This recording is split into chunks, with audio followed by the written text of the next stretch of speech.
Right then, welcome to a new season of, are we calling it Get Back to Your Day Jobs? I think so. I mean, we've had many, I was thinking about it this morning, we've had many incarnations between, parallel lines and Get Back to Your Day Jobs. So maybe it should be like Get Back to Your Parallel Lines or something like that, but no, Get Back to Your Day Jobs sounds good. But it is a new series. Yes. So we're going to try and do a few more of these. Yeah, absolutely, yeah. And with the help of you, I mean, welcome back, Carl. Thank you you've very had much. a bit of a sabbatical a couple of seasons off. I literally did get back to my day job. Yeah, you did. But it's great to have you back in this capacity because it's, I think it's an outlet that supporters will appreciate. Exactly. So yeah, looking forward to it. So shall we get going? We've got a lot to cover, haven't we? Really? We have. Yeah. But we'll start then with obviously that final game of the season away at Stalybridge. You were there, I was there. It was complete madness, wasn't it? It just encapsulated the whole of the season into a 5 minute, 10 minute spell. And we went ahead. We went into that game knowing what we had to do. Right? We win, we're safe, or we get a point, we're safe. And Ben Hardcastle scores that absolute fluke of a goal inside 2 minutes, and you're thinking, yes. I mean, bear in mind, the week before that was Whitby Town at home. Yeah. Lost 3-1, absolute disaster. And then, Ben Hardcastle puts it in, you're thinking, wow, fantastic, this is what we need. And then all of a sudden, we're 2-1 down. But, step up Sir Gareth, 401 games deep, slotting away that penalty before half time. Oh, what a fantastic penalty! Literally, and the kind of the guts that takes to do that.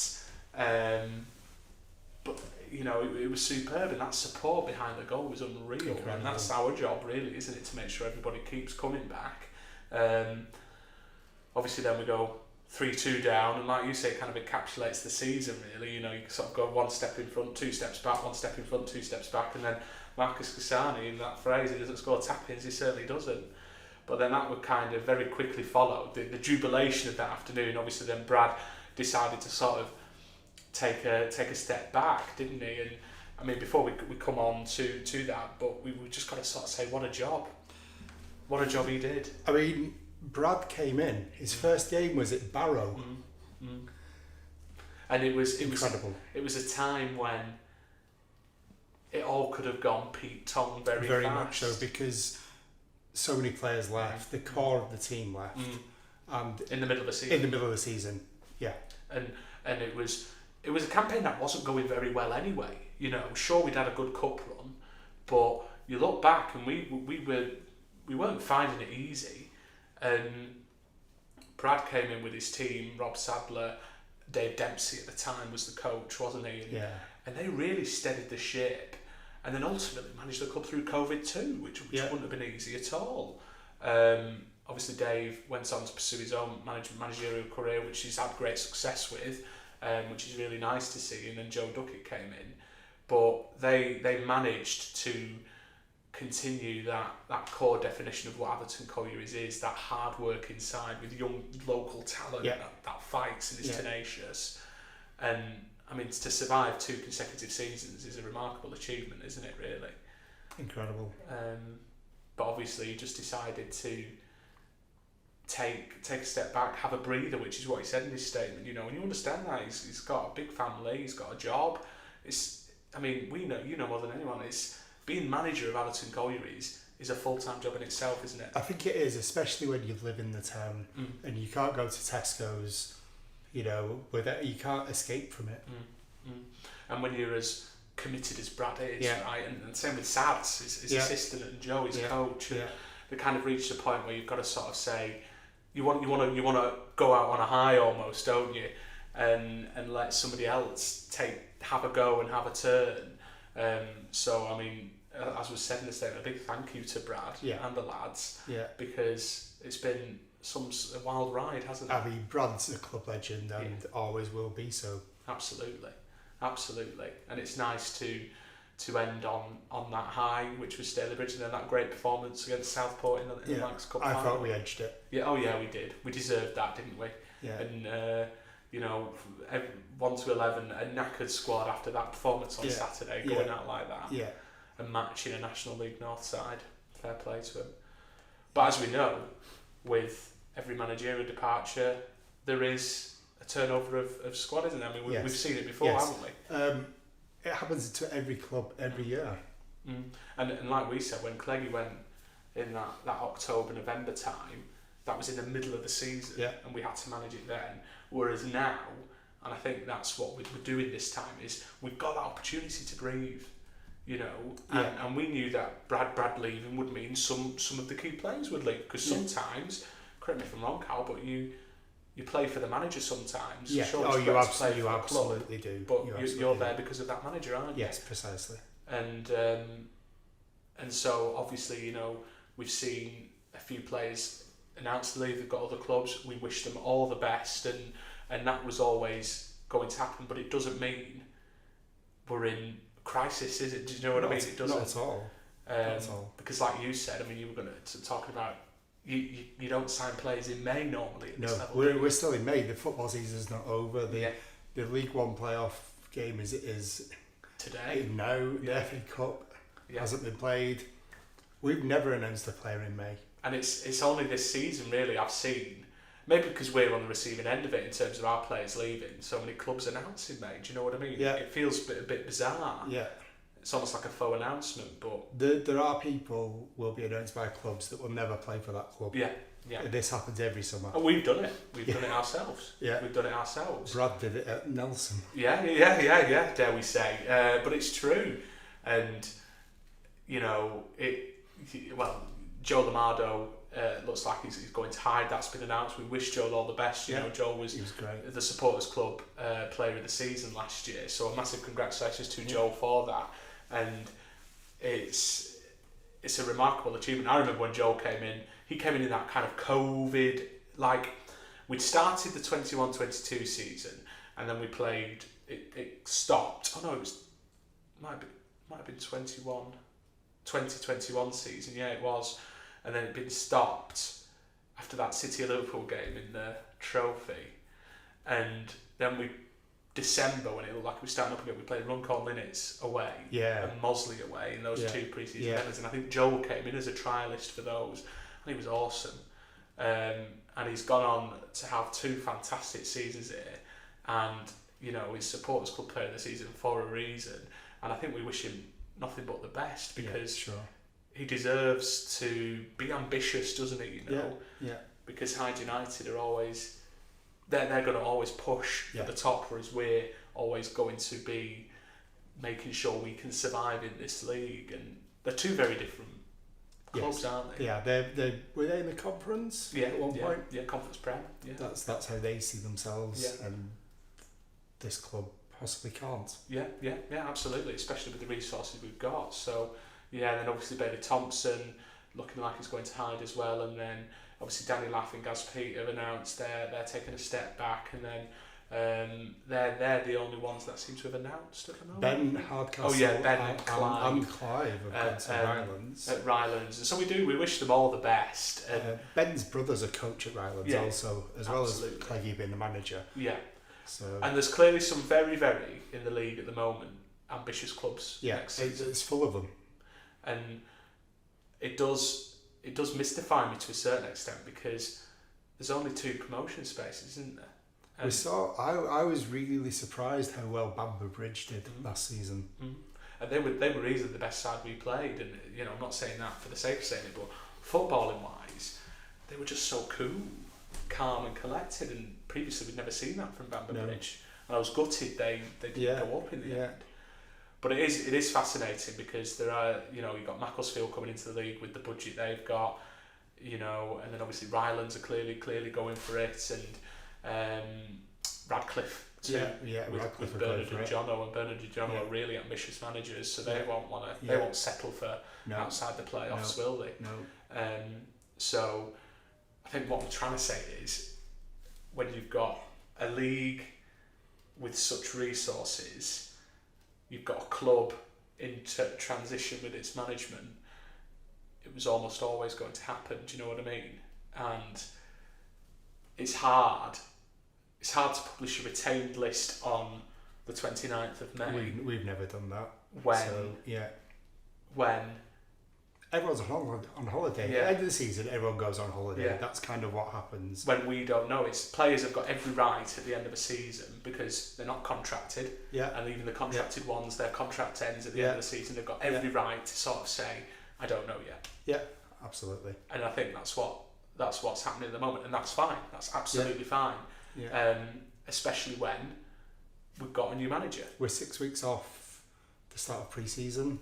And we might not be in a position to announce new signings until the middle of July, because there is always, it's that pre-season classic of trial list. That's what our team sheet is going to look like. And again, that's fine, because Chaddy who's come in, David Chadwick, has got a style of play. Yes. He's got a management team of his own. Yeah. And he's got, he will have players from last season's squad he wants to work with, and he'll have his own players that he wants to bring in, and he's got to see what works, what doesn't. You cannot sign players when, I suppose the core of your team isn't there, and expect it all to glue together. He's got to take his time, which is what he is doing, which is brilliant. Have we explained that well, do you think? It's kind of... That's kind of where we're at. So, so I've not met David. David. I'm not calling him Chaddy because we've not met. We've not been acquainted. He's David. David, not Dave. Doesn't like Dave. No. But I have watched the interviews he did when he was the manager of Ramsbottom, because I watched it. I'd already seen those, and I was quite impressed by him. He talks about hard work, fit, and attacking football, and especially the first two. This club has to work hard. You have to outwork the other teams with the higher budgets, and you have to be as fit as them. And then attacking football is great. And it was, Chaddy was such a fantastic candidate for the job, because he gets the club, and that's when you're looking for a manager at Atherton Collieries, number one of the list. Less so when we're in the counties, more so now. Now we know we are punching above our weight. We have got the smallest budget in the league. Period. Number one of the sort of criteria is they understand this football club. They understand where we've come from, where we're at. They understand our fantastic loyal supporters and what they want to see from an Atherton Collieries team on the pitch. And Chaddy just ticked all those boxes immediately, which was fantastic. He was captain FC United, for 10 years, nearly 10 years, a long time, and he's been on this pitch plenty of times, been to the Skuna Stadium, and the first thing he said was he loves the clubhouse, he loves the atmosphere after the game, which is fantastic. We want to build more of that. And he understands what an Atherton Collieries supporter wants from the side, and that's what he said. He said hard work, determination. He said it's going to be a busy summer, because there is, any team with a new manager. We've seen it at Radcliffe, we've seen it at Rylands now to a certain extent. They will bring in their own players, and they will want to work with the players that exist. But if those players are looking elsewhere, then they've got to kind of take time to shape a squad, and it will take time. But we've got to stick by him, because ultimately, come the 12th of August, we will have a squad. And Chaddy said himself, it will be a squad that can compete at this level. And he knows, ultimately, it's not about how many wins you get, how many draws you get, how many defeats you have. As long as we stay up and we are competitive in this division, we're all going to be happy. I think that the thing when Brad left was that I couldn't see an obvious candidate, and that was a strange situation for the club to be in. There's a lot of managers with a lot of experience in this league, and I guess that their first question will be, what's the budget? And that's not what this football club's about. Not at all. And that wasn't his first question. He set out his stall, he set out his plan, and it was a fantastic plan. And he's got vast amounts of experience, having captain FC United for 10 years, being part of the management setup there, then being setting up an entire new academy team at Chorley in forms of the under-21s. He created that team.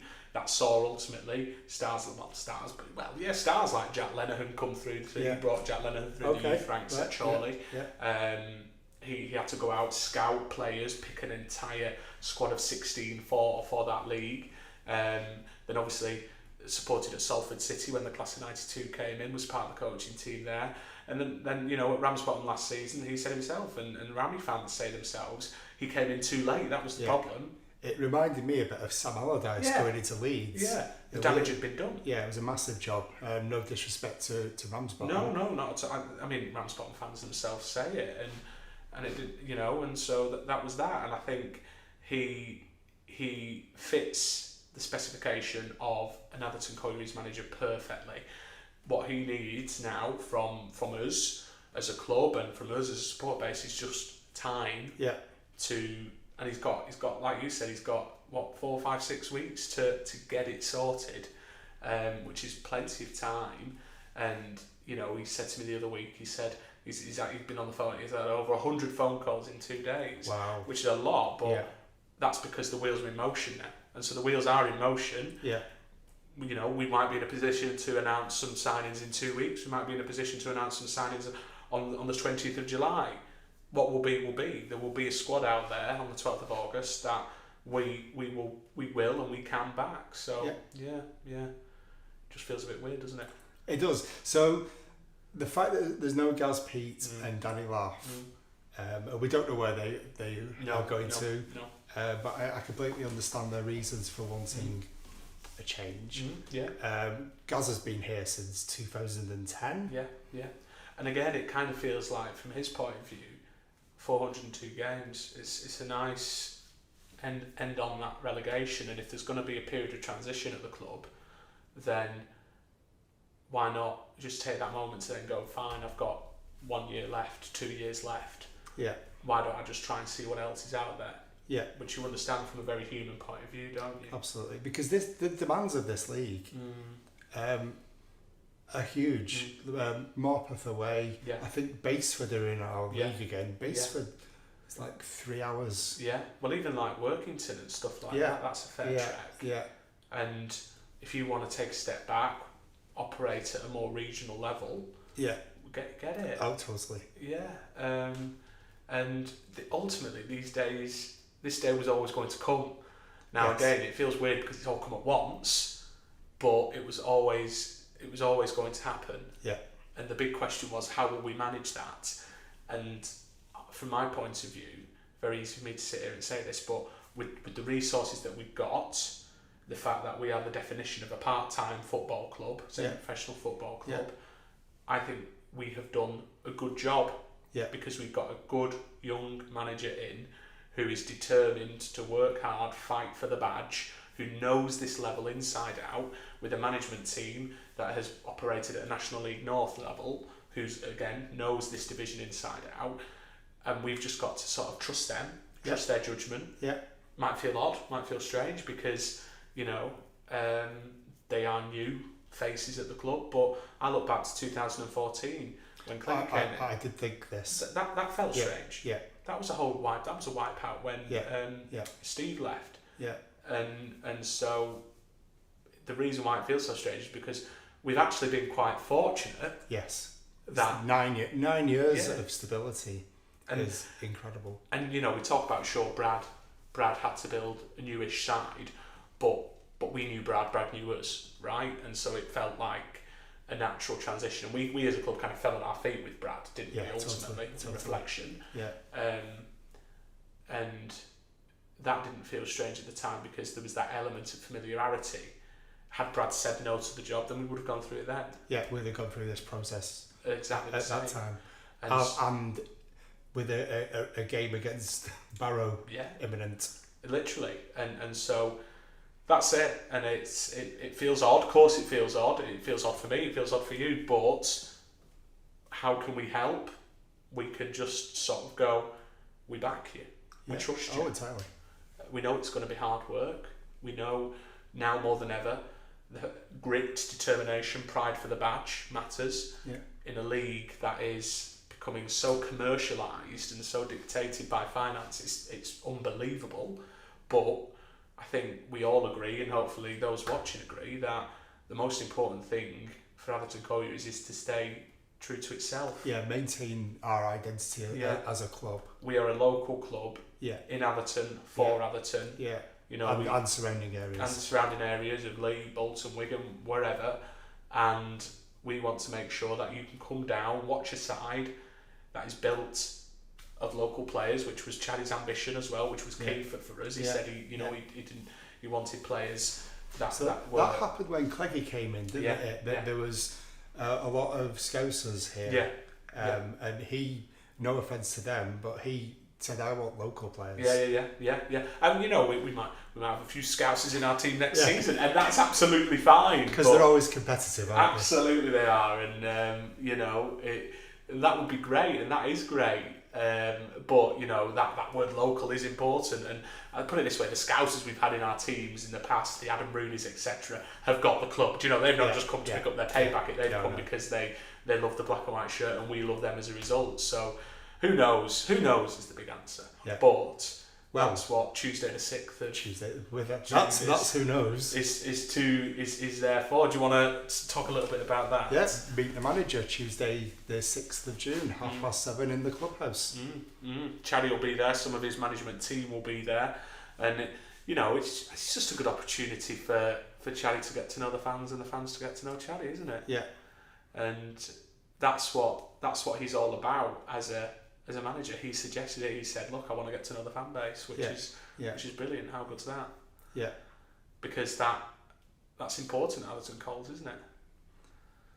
So yeah, I think that our supporters will follow home and away and give the lads the backing all the time, and they'll do that if they buy in. Yeah. And I think that's what Chaddy wants to make sure. He knows he's got to not win the trust, but he's got to communicate his vision. I think you were saying earlier, players play for managers. Yeah. I think that if supporters buy in to the personality of the manager, then they buy into that, they support. 100%.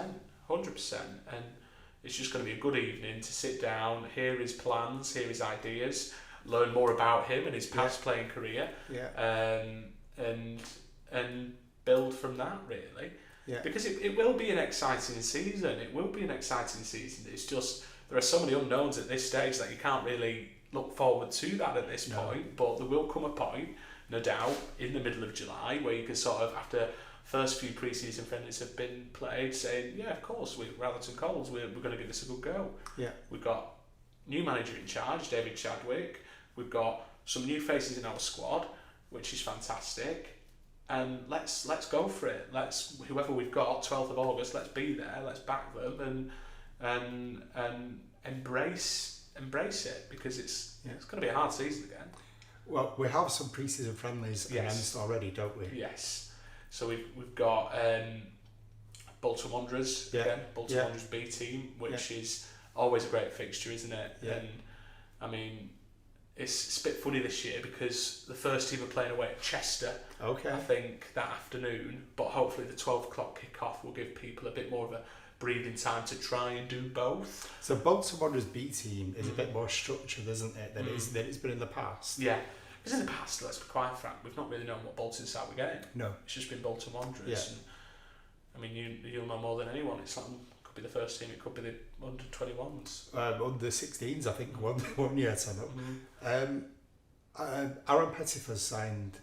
He's under contract, so Aaron Pettifer's still part of that. Yeah, yeah. I noticed that Mackenzie Chapman has been released. Oh, has he? Yeah, or his contract has expired. Right, okay. So we wish him all the best. We absolutely do. And Mackenzie Chapman, or Macca, as he became known to some supporters and the manager, he was superb.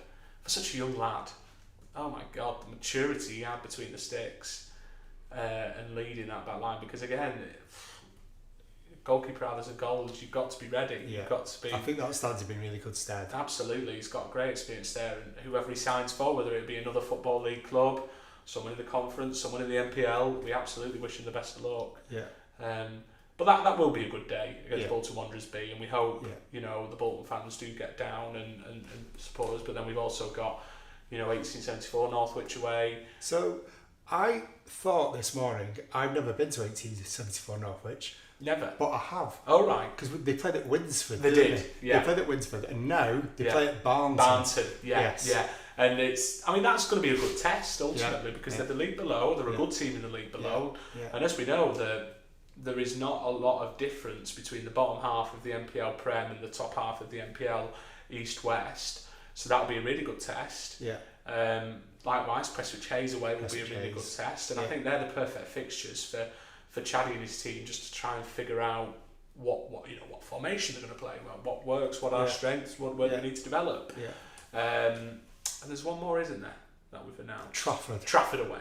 Yeah. Trafford are competitive. And they will be, and it's a good pitch over there, Yeah. you know, it's a great surface, and it will be a fantastic test for us. And ultimately, they're 3 nice places to go to. Yeah. And that's what pre-season is all about. And again, it will feel strange, it will feel odd, of course it will, because there'll be names we don't recognise. Hopefully there'll be some names we do recognise.